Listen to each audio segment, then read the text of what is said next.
Alright guys, we're ready for day 2. Alright.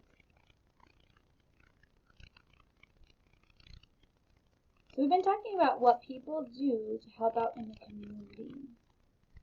Don't you think about this guy right here? What does he do to help out in the community?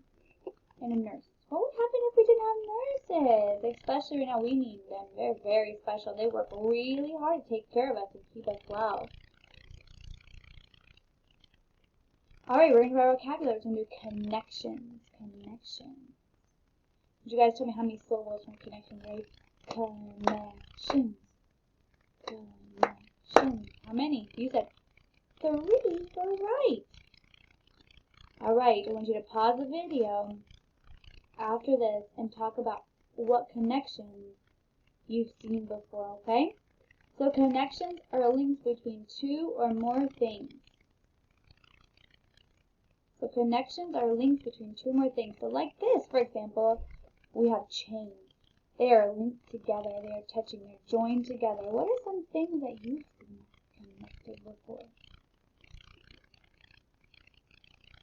Alright, the next one is enjoy. Let's how many syllables on enjoy. Enjoy. How many? Said 2. Right. When you enjoy something, you like it. So just like this hamburger on the screen, if you enjoy it, I want you guys to pause the video about something that you enjoy. What is something that you enjoy? Alright, the next vocabulary is rely. Rely means you can trust someone to help you. So you can rely on that person. So it looks like a kid, maybe his dad, and he's relying on him. He trusts him to help him. Okay? He might ask him to help him tie his shoe. Somebody he trusts and helps him. Okay, I want you to pause the video and talk about somebody you rely on. Who do you rely on? Alright, we're going to read a story about Louise's library. Okay, and I want you guys, before we read this video, or watch the video, I want you guys to think about how do we get books in our school library? How do we get those books? And what are some ways that we might help our school community to get books? Okay, we're going to answer those questions after we read the story, but that's something I want you guys to keep in your brain while we read the story. Alright, here we go. We're going to read it. Louise's Library. How do you get your books? How does giving out books help people? In Colombia, a country in South America, children love to read books. But getting books when you live far away from a town with a library can be hard. Luckily, a man named Luis Soriano has come up with a way to bring books to some very small villages in Colombia. Luis is a school teacher in a small town. He enjoys books just as much as his students do. In the house he shares with his wife and children, there are books stacked up to the ceiling. He believes that the children in his country should have books and a library, no matter where they live. For over 20 years, he has shared his books with children all over Colombia. You'll never guess how he delivers them. Alright, what was his name again? Did you possibly talk about what was his name? That's right, his name is Luis. And he's from a different country. If you see on the map right here, he's from Colombia. And that's a town in South America, country in South America. Okay, and he's also a teacher. So he helps out the people, his students in that country. Luis doesn't throw his books into the back seat of his car, or even onto a wagon. He delivers them on 2 donkeys. First, he straps small bookshelves onto the backs of his donkeys. They are named Alfa and Beto, after the Spanish word for alphabet, alfabeto. Then he fills the shelves with books and heads out to one of the 15 villages he visits regularly. Luis and his donkeys carry signs that say Biblioburro. That means donkey library in Spanish. It's a library on legs. Luis and his donkeys get up very early every Saturday and spend the day making sure children who live deep in the country have books to read. They cross over rivers and follow dangerous trails. They even fight off snakes and hot temperatures to bring children books. Years ago, Luis hurt his leg when he fell from one of the donkeys, but he was back to delivering books as soon as he healed. Luis knows that the children rely on him for getting new books to read.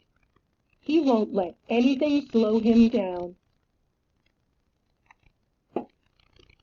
All right, he used something unique to deliver books. He used donkeys. And he put bookshelves on there. That is so creative.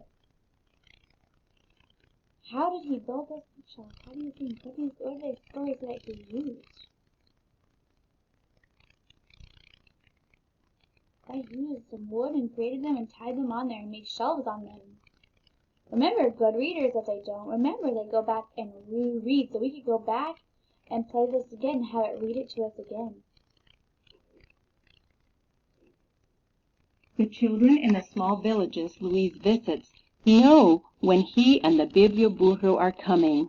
They line up in the street and wait excitedly for the donkeys to ride into town. Under Luis's leadership, the children gather around and listen to him read from new books. In some places, they hold class in the street.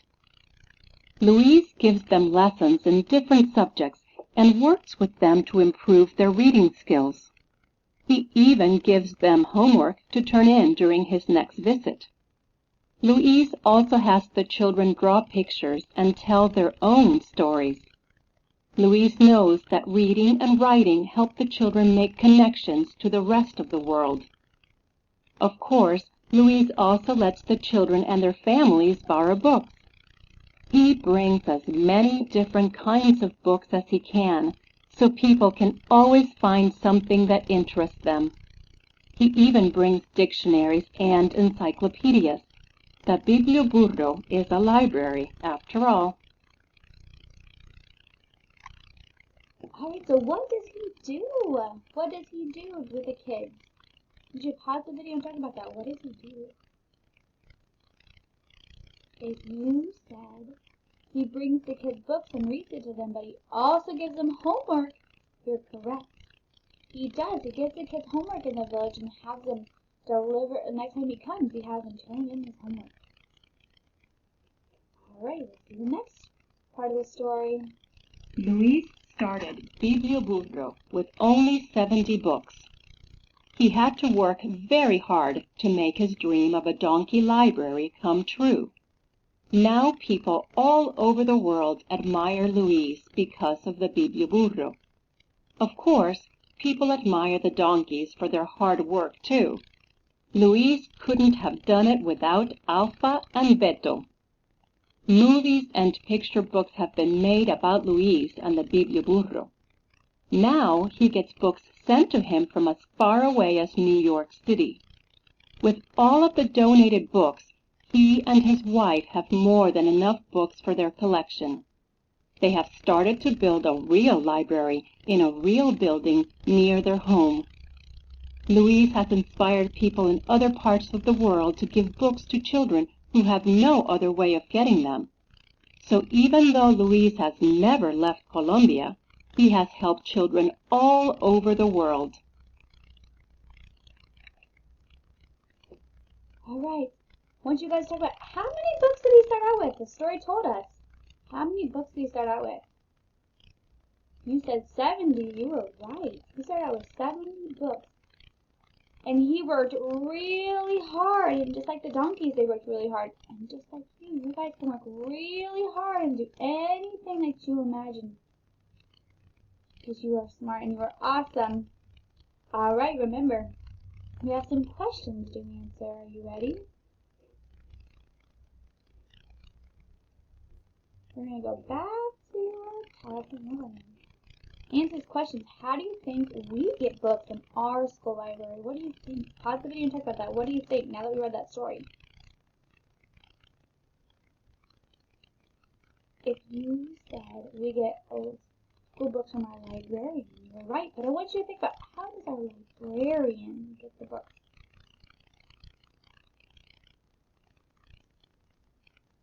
You said she orders them. That's right. Sometimes she uses Scholastic and other places where she can find books, and sometimes we even get books donated to us. All right. What is a way that we might help our school community get books? That's a tricky one. I want you guys to think about, when you guys look at the front door, there is this box out there, and it's where people can put books in it. Use books that they've already read and don't want anymore, and share it with somebody else. So they put the books in there. So next time you guys go to the front of the school, I want you guys to look for it. It's pretty cool. And I bet there's some in Halstead too. Alright.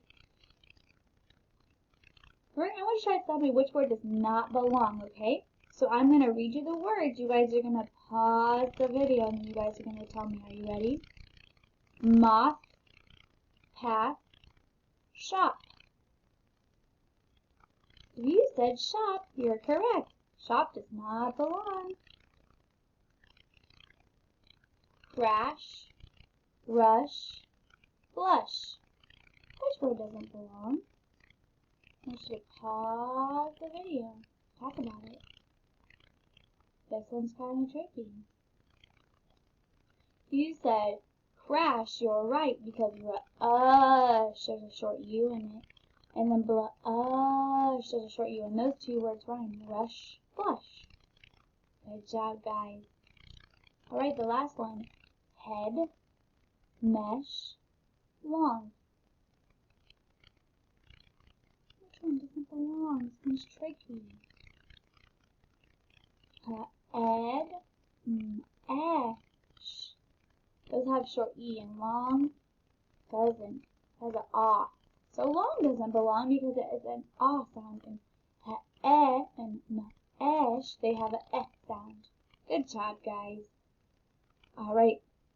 Remember, sometimes two letters come together to make a new sound. These are called digraphs. So we have TH. TH says what? On the count of 3. 1, 2, 3. Good job. Alright, the next one. On the count of 3. 1, 2, 3. Shh. Good job. And the very last one, NG. What sound does it make? On the count of 3. 1, 2, 3. You're right. So we have TH right here at the beginning of thermos. Thermos. Alright. I want you guys to tap these words out already. Get your tappers ready. Here we go. An. Van. Remember, A ends with an. Alright, here's our next one. Ing.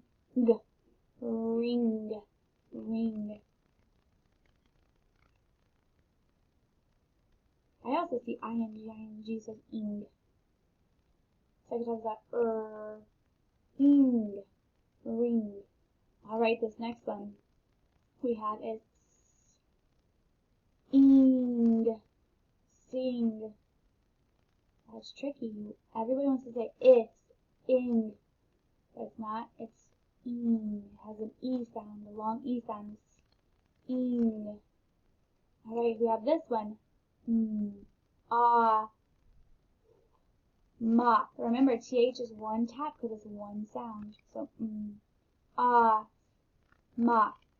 And a digraph with TH.